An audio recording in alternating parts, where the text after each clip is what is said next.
yajya muri bus imuzamuka nikamumanura ikamumanura yajya ku igare rikamusunguza yajya kuri moto. Byagenze gute kugira ngo uyu mugabo wa Miss Naomi atege bisi ya Kivu Berite ave ku Kibuye ataha Kigali igitaraganya? Njyewe sinabona aho mbarega mwanyica isoko muranshakira umugabo. Wari uzi nuko Kate Bashabe yabaye Miss wa Nyarugenge? Perezida Ramaphosa umuhungu we witwa Tumero Ramaphosa tayari kwa Kate Bashabe. Bruce Melody uyu nguyu amaze kuba igihangange, amaze kuba igikoko, ayegukanye igihembo cyamo abahanzi ijana cyangwa se abantu 100 bateye ubwoba b'ibikoko b'abahanzi b'abashoramari muri Afrika. Ndakubwira n'uburyo amakuru ye n'uburyo yaririye ku Gisenyi. Akandi gakeregeshwa kuri Bruce Melody kuri uyu wa gatanu yasohoye brand, yasohoye inzoga gin yitwa Bruce Melody. Breaking news, Bruce Melody yasohoye iyo bita Melody Gin. Turaza kureba ku nkuru y'uwitwa DJ Sonia na Muyango nanone yongeye kuba ikibazo gikomeye hano ku mihanda, aho bari gushinjanya ngo barwaye amasida. Uyu Element yazinze ibyuma bya studio, arazinga gurisha umuringoti w'ikawa kugira ngo abone amatike. Hagati aho ngaho ngo haye ikaze uze gukora subscribe, uze gusharinga, unatanga igitekerezo hasi aho ngaho, ubundi inkuru zigeze kugeraho fresh. Nkuko nababwiye rero ikaze nanone. Turahera rero ahangaha kuri iyi saga yabereye hariya ku Kibuye muri bwa bukwe bwabereye muri Chateau de Marara, aho ura bukwe bwasize bukoze ikintu wakwita amateka cyariya muri iriya hoteli, hakaza kubamo ibintu byo gusebanya, ibintu byo kuregana mu nzego, ibintu byo kwamburana amafaranga, byose mwagiye mubibona. Icyo gihe rero ikindi kintu cyaje kuba nyuma y'ibyo byose, abantu baje kubona umugabo wa Miss Naomi uriya munya Ethiopia yuriye bisi ya Kivu Berite iva ku Kibuye atashye i Kigali ari wenyine, yambaye ibintu biberaho kajo, yigendera relax, abayinjiye muri bisi aratega aritahe ari wenyine, kandi yamanutse ari babiri cyangwa se barenze babiri. Urumva yamanukanye n'umugore we Miss Naomi n'abandi bantu, ariko we aza kugaragara muri bisi yitahiye uwa wenyine. Byagenze gute? Tega amatwi neza nkubwire uko ibintu byagenze. Nubwo uyu Naomi yaje kuza yariye karungu akiyama abana akabihanangiriza akabakoza urutoki mu jisho ngo nimabuvire ku mugabo. Turaganira hangande ndimo ndimagine. Let me tell you, talk about me as muzamvuge mumvuge mumanuke mugiki, you have all the green light, but as soon as you start talking about my husband, I do not play, okay? Yakoresha reka mbivuge irahanga mumbone neza ko ntago muri kumbona. Yakoresha bus itwara abagenzi ibatwara hehe ibatwara nihe hanu sinabwo kwa Mushimire. Ikimo kwa Mushimire ni heza. Yamutwara yajya muri kanicare neza. Yajya muri bus imuzamuka nikamumanura ikamumanura yajya ku igare rikamusunguza yajya kuri moto ikagwa akongera akayubukura akayikandagiraho, yajya ku bwato mu cyogajuru, yajya muri bya bikamyo bitwara goods and transport whatever, yajya yihanira mihanda twavuze ubwato twabuvuze iki kindi se iki kindi byose nibabivuze. yatiga indege icyogajuru, yajya mu nyenyeri, yajya hehe, mujye mumureka kandi muzajya munamubona mwese, mujye icyo nzabafasha, nzagura akantu kitwa ka super glue, muzamutekereza amahiko mujye mwese mujye muri arenjoro. Ngira ngo wabyumvishe kara ka video ko kari kameze. So uyu Miss Naomi ubwo bari muri buriya bukwe, naje kubona uyu mugabo we akenyeye rwose, ndetse ari no mu basohoye umugeni uriya wari wakoze ubukwe Bonete.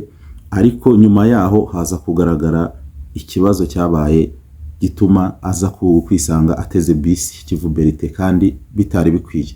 Byagenze gute? Bivuga ko bari baryamye mu ijoro ry'ubukwe. Icyo gihe urumva dote niyo yari yarangiye, ngira ngo ni kuwa gatandatu. Hanyuma bukeye mu gitondo bakenera kujya gushaka breakfast. bivuga ko uyu mugabo wa Miss Naomi yasohokanye n'abandi bantu bajya gushaka breakfast kuri ya hotel Delta ya yuriya mugabo uriya ise wuriya musore wari wakoze ubukwe Delta. Ubwo sinshatse kumuvuga ariko abamuzi baramuzi, ni umukire hano mu Rwanda ufite iriya hotel Delta.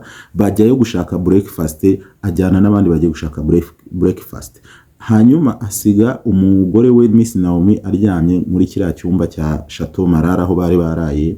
Aragenda ariko abona mu bagiye gushaka iyo breakfast umugore we ntaje, so aragenda bakoresha komande, barangije icyabaye we ngo yakoze hari na takeaway ashyira umugore aho yamusize aryamye kugira ngo arebe ko nawe yamufasha. Mu kugenda rero amushyiriye takeaway yamukoreshereje, yaragiye ageze mu cyumba aho baraye aramubura. Amaze kumubura ni iki cyabaye, yarashakishije hose, yarashakisha, aramutelefona yanga kumwitaba, aramutelefona kugeza ubwo atamwitaba, arakomeza arashakisha, aza kugera kuri rooftop y'iriya hotel.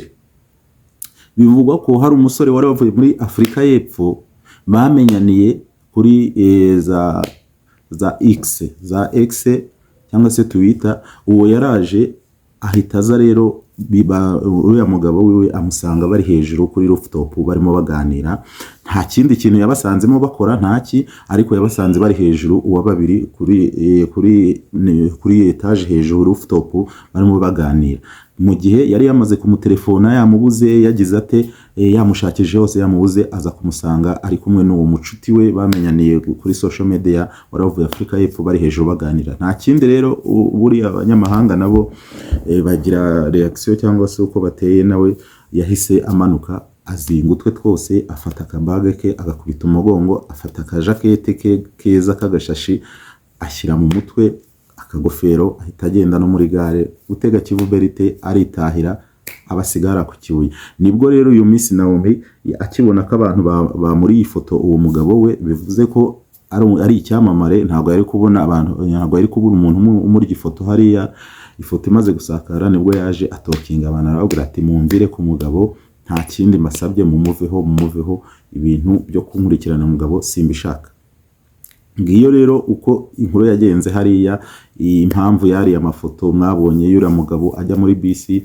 Ngibyo ibyatumye Miss Naomi aza agakorera video ifitemo uburakari bwinshi abantu batari bazi ko ashobora kubugira habe na gatoya. Kuri rero kuri Kate Bashabe, uyu ni umukire, ni umunyamideli, ni umushoramari, ni umumisi. Uyu nguyu yabaye Miss wa MTN 2010, arongera aba Miss wa Nyarugenge mu 2012. Uyu Kate Bashabe afite inzu y'imideli yitwa Kabash Design cyangwa se Kabash Fashion, Kabash Brand. Uyu nguyu ni umukire, ni umuherwe, afite niyo nzu y'imideli, afite amazu, inyubako, ama etage abantu bagiye babibona, ariko akaba umukobwa w'icyamamare n'ubundi kuri social media, abantu bose baramuzi. Uyu rero nyuma yuko aza gukora n'ikiganiro na Yago, akavuga yuko abanyamakuru n'abandi ba social media influencers bagiye bamwangisha abasore, akaba yarabuze umuntu umutinyuka nka muterete. Njyewe sinabona aho mbarega, mwanyica isoko muranshakira umugabo. Mumuzane mujye muno no muvuga ahari gutya, kuko ngiye ndabirambiwe pe, maze kwiheba none se maze kwiheba. umva Kate yaje kuba noneho yigaragaza ahangaha aho umuhungu w'igikomerezwa cyangwa se w'umuperezida wa Afrika y'Epfo Cyril Ramaphosa, umuhungu witwa Tumelo Ramaphosa, akaba ari we noneho wamaze kwidekarara, ajya ku rukuta rwe rwa Instagram yandikaho ko Kate Bashabe ari his universal, ari ryo sanzure rye, ari we mukobwa yamaze kubona kuri ino si agomba kuba agendana nawe, kapo yiwe igomba kuba irimo uyu Kate Bashabe from Rwanda. Uyu muhungu ni icyamamare, ni umukire kuko ari mu bantu bacuruza amafaranga kuri internet. Afite ikigo gicuruza amafaranga kuri internet, bya bindi bya cryptocurrency. Ababizi barabizi, abakurikira barabizi. Urumva ni umuherwe cyane. Mungu Ramaphosa akaba ari umuherwe kandi yarize hariya muri Amerika mu ishuri rya International Business School, aho yigaga mu kigo cya Hart International Business School in San Francisco. Ahangaha akaba yarahakuye degree ya Masters degree muri International Business. Urumva ni umucuruzi, niyo mpamvu akorera business yo gucuruza amafaranga ya internet. Ahangaha hose akaba ari umuntu rwose w'umuherwe, kandi urumva na perezida wa Afrika y'Epfo Cyril Ramaphosa ni umwe mu baperezida b'abakire ahangaha muri Afrika bazwiho ikintu bita ubutunzi.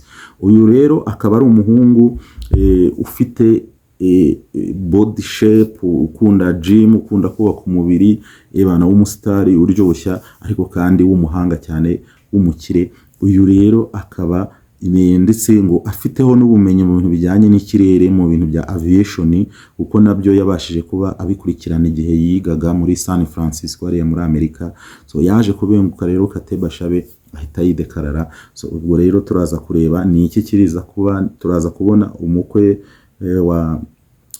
wacu aturutse hariya South Africa kwa Ramaphosa, aje kureba umugeni wacu hano, umukobwa wacu hano muri Kigali, ariwe Kate Bashabe, umuherwe, umusitari, cyamamare wa hano mu Rwanda. Ibyo abantu bemwe bagiye bavuga bati ese biraza gufasha politike y'u Rwanda na South Africa, dore ko hari ukuntu byasaga naho batarebana neza bitewe n'ibibazo byo muri Congo, ngaho SADC iri kumwe n'abanyafrika y'Epfo ishaka kurasa mu Rwanda.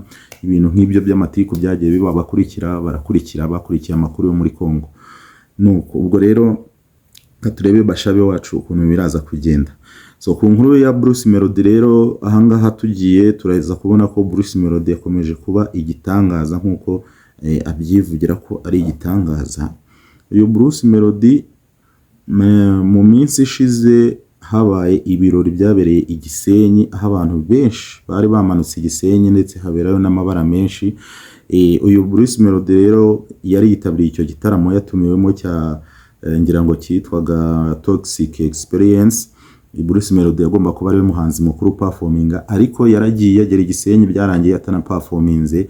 So Bruce Melody rero yaje kugaragara mu masaha ya nijoro ari live kuri social media, arimo avuga afite agahinda kenshi, arimo avuga ati ngiye kurabura abantu n'iki, ariko abantu babona ko afitemo akantu kameze nk'akumunaniro cyangwa se ka rukoro, ashobora kuba yaramaze gutamira, ameze nk'uwakinduwe n'agahinda.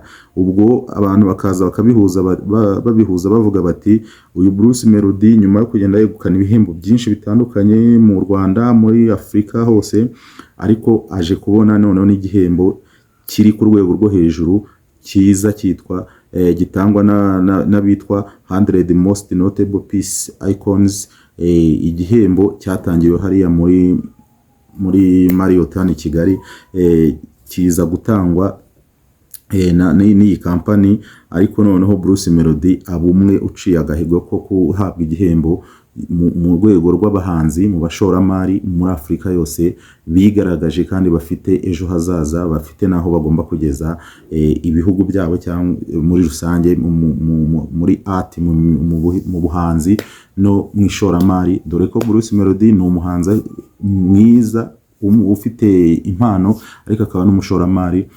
Murabizi ko afite imigabane muri Kigali University iriya aho bita kwa Coach Gael hariya hejuru downtown na kuri Chic, akaba afite imigabane muri UGB iriya kipe ya basketball. Urumva no umushoramari, ndetse Bruce Melody akaba afite n'inzu nziza cyane yaguze muri Amerika hariya muri za Texas. Hafi ahangaha mushobora no kubona Bruce Melody n'umuryango we bagiye Amerika kubayo no gukorerayo. Ubwo rero uyu Bruce Melody yaje gukinirwa n'agahinda aho iki gihembo yagifashe, ariko social media zose cyangwa se ibitangazamakuru byose ntagira ibimuha umwanya ngo bimuvuge agaragare, dore ko hari n'indirimbo ari guteganya gusohora yakoranye na Diamond, ariko urumva ibyo byose byari kuyiteguriza agatwika nk'umuntu wafashe igihembo muri Afurika.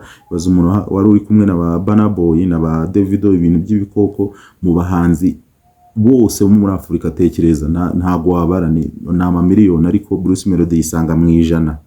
Nta wundi wabikoze hano mu Rwanda, nta wabikoze Uganda, nta wabikoze Tanzania, nta wabikoze Kenya. Bruce Melody niwe wenyine wabikoze. Abarundi bw'urumva ntumbaze, gusa niwe muntu waciye ku gahigo. Amaze kubona ko bitavuzwe ngo ahitinge abizamukireho, wenda abe yanategura izira ndirimbo ye na Diamond, agahinda karamukinduye ajya kuri social media amera nk'urira, nyuma yuko yagiye abwira abantu cyangwa se yiyemera avuga ngo babandi barira ngo nzabakubita ko nikunda. Ubwo ni babandi bo muri za Fromiana cyangwa se za niki Tayiga nyine Gisamagwe. Urumva abakurikira showbiz baba babizi. Nyuma yuko abashinja kurira n'ubunebwe niki, nawe yagaragaye arira abantu ate nawe byakubaho niki. So Bruce Melody rero nguwo akaba yibereye mu kazi nyine nk'uko ari munyakazi, akaba yarashimiye igihugu n'abafana be bitangaza niki kuri ibyo bihembo byose agenda abona. Bruce Melody rero ikindi nakubwira gitangaje, Bruce Melody ubu ngubu kuri uyu wa gatanu yasohoye brand ye ya gin, inzoga ye bwite yitwa Melody Gin. Urumva ko agikomeje gukataza mu ishoramari, akomeje gukataza, akoze icyo bita Melody Gin. Abantu bagiye bazi amagini cyangwa se inzoga zitandukanye z'amarikeri zikorerwa mu Rwanda zifite brand zitandukanye. Melody nawe yahise yidekarara, yahise yigaragaza akora iyo bita Melody Gin. Hafi ahangaha cyangwa se vuba ahangaha mushobora kwibona ku isoko, ntibizabatangaze. Iyo ni breaking news. Melody Gin muyitegure izabageraho. Ni nyuma yuko abitwa ba The Ben bamamarizaga yitwa Fimbo Gin, ariko akaza kuba uyu The Ben avuga ati nyabuna mu ndwaneho nanjye nzabone iyitwa Tiger Gin, ndebe ko nanjye nakora akazi, izina ryanjye rikakomeza kugenda ritumbagira.